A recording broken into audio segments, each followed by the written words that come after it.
Paz do Senhor, aqui é o professor Marco Faleiro, da Logos Ensino Superior de Teologia, e esse é o terceiro AVA da aula dupla 10, que é a aula 19 e 20, a terceira parte da aula 19. Nós estamos a falar sobre o método sugerido lógico alegórico, que é o método Etala, né, que é feito por mim, que tem essa proposta que eu tenho apresentado aí, essas três formas, daí o Etala, né, escolha o texto ou tema, faça análise lógica, faça análise alegórica, daí Etala, né? E aí então eu vou abordando a questão específica, né, do et, com o tema e o texto, né? E eu estou apresentando aqui aquilo que eu já falei anteriormente, né? Eu faço uma análise lógica, que é o AL, né? E inclusive considerando, é claro, as regras hermenêuticas, o texto e o contexto, o preconceito e a comparação histórica, né? E faça também dentro dessa análise o texto e o contexto, usando as 6 regras básicas da hermenêutica, né? Mas aqui nesta AVA eu quero realmente abordar um aspecto apenas. Eu queria fazer realmente uma AVA sobre esse aspecto, que é o preconceito. Que para mim, principalmente depois de muitos anos de estudo, tem me chamado a atenção, né, que toda aquela proposta muito científica e mesmo a proposta alegórica tem que considerar o aspecto do preconceito. Desconsiderar o preconceito é realmente entrar num ambiente em que nós não temos a oportunidade de ver que fomos nós que fizemos a interpretação. Isso em si não é negativo, se nós olharmos que Deus pode falar de forma diferente com as pessoas. Então vamos entrar especificamente nesse aspecto. É um material muito técnico, eu me baseei até em um site, ele está aí disponível para você mais à frente, se você precisar você vai parar e vai anotar e vai ler tudo, mas é dentro da área especificamente da hermenêutica jurídica, né? Porque a hermenêutica não é só da teologia, né? A hermenêutica também é de todos os tipos de interpretação, de todos os tipos de leitura, de literatura que o homem tem, né? Mas é claro, quando eles analisam lá fora, na ciência, e encontram algo, nós podemos trazer para repensar a nossa metodologia dentro da teologia, que estuda especificamente a Bíblia. Então veja, faça uma introspecção dos seus preconceitos e se eles estão influenciando a sua interpretação. Sei que é uma influência minha, gadameriana, mas considero ser muito importante na proposta de uma interpretação aberta a mudanças e novidades. Então está dentro do meu método pessoal, você pode discordar. Você pode até achar que essa proposta de uma hermenêutica filosófica é errada. Você vai ser bem conservador, ou até vai ser místico ou alegórico, como Alexandria, eu não sei qual vai ser a sua linha. Né? Essa é uma decisão sua, com a sua igreja. Amém? Isso é só uma proposta minha, uma análise. Estou fazendo você pensar. Você como meu aluno. Nós estamos agora no ambiente mesmo de conversa. Né? A matéria já terminou lá atrás. Né? Vamos lá então dentro da ideia de preconceito. A novidade, é bom lembrar que pode ser renovação ou até um avivamento. Assim como um aprofundamento no segredo ou no mistério, né? Aquela ideia do mistério que está na Bíblia, principalmente que o método Pardes, né? Rabínico fala. Gadamer se fundamentou em um pensamento de Martin Heidegger, que ele disse, a interpretação se funda existencialmente na compreensão. Então ele disse, Martin Heidegger, a interpretação se funda existencialmente na compreensão e não vice-versa. Então, a base seria a compreensão. Interpretar não é tomar conhecimento do que se compreendeu, mas elaborar as possibilidades projetadas na compreensão. Quer dizer, leu, compreendeu e teve então o quê? Possibilidades. do que é a interpretação. É necessário uma breve diferenciação entre a hermenêutica clássica, fundada em metodologias e técnicas de interpretação, que é aquela que nós, de origem reformada, utilizamos, e a hermenêutica filosófica, que teve surgimento a partir dos ensinamentos de Martin Heidegger e Gadamer. Para Heidegger, a questão da interpretação só poderia ser dirimida a partir da compreensão. Quer dizer, tem que ter compreensão para ter interpretação. Essa problemática já havia sido enfrentada anteriormente por diversos filósofos, dentre eles, imperioso citar os expoentes Schleiermacher e Heydrich. A filosofia de Heidegger, nas palavras de Streg, no seu livro de 1999, página 170, ele diz: a hermenêutica deixa de ser normativa e passa a ser filosófica, onde a compreensão é entendida como estrutura ontológica do Dasein. Então veja, ela deixa de ser normativa para ser filosófica na questão da proposta da compreensão. E nisso eu concordo com ele. Você pode discordar, mas eu concordo com ele. Né? É que a partir do momento da compreensão, o normativo nos ajudou a chegar a uma compreensão. Mas é a partir da compreensão em que eu vou criar as propostas do que é a interpretação. Então aí vem também os meus conceitos, ou os conceitos que eu crio, e até mesmo os que já foram criados anteriormente. Conforme já exposto, o Dasein, em Heidegger, é o ser no mundo, que significa que o que constitui a compreensão é a historicidade do ser, sua vinculação no mundo e sua condição.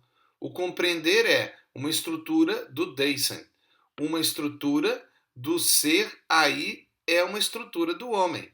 Então tem a ver com o homem, a sua interpretação, quem ele é, o que ele é, de onde ele viveu, o que ele compreende.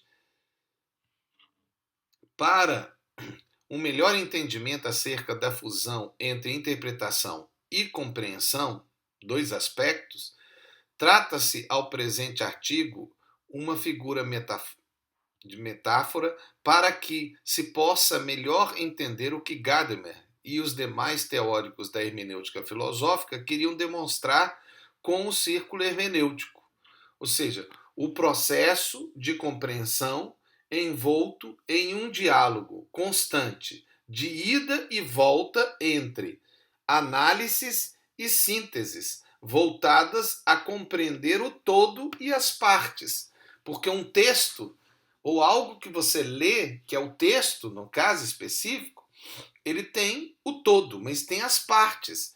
E eu preciso de compreender esse diálogo e fazer a análise e as sínteses para que eu chegue a uma interpretação. E todo esse processo é humano. É humano, irmãos. Estamos falando do mundo espiritual, é claro, eu vou depender do Espírito Santo. Eu tenho que depender. E, na verdade, aqui está a grande diferença de uma análise de um texto jurídico ou um texto literário qualquer.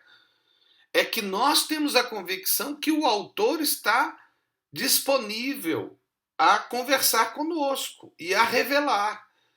Então, se eu, em algum momento, a minha compreensão está errada, se eu ir para o Espírito Santo, ele pode falar, você está certo, você está errado, ou talvez, é isso que eu queria que você entendesse. É isso que eu quero que você entenda para. Então, é claro, nós estamos entrando no mundo espiritual, no mundo nosso, é muito mais amplo isso. Não é algo só humano. Tem que ser algo humano, sim, mas humano influenciado pelo Espírito Santo. Não se pode evitar o fato de que uma pessoa sempre tem consigo concepções. Você tem concepções, o intérprete, mesmo o hermeneuta bíblico, tem. E possui um entendimento sobre o todo e sobre as partes. No entanto, o ser necessita refletir sobre os seus preconceitos, enquanto analisa o objeto a ser investigado. Você tem que considerar os seus preconceitos. É só isso que eu quero chamar a atenção nessa ava. Eu estou colocando todo esse material conceitual aí, essa proposta, para você ter conhecimento das bases, né?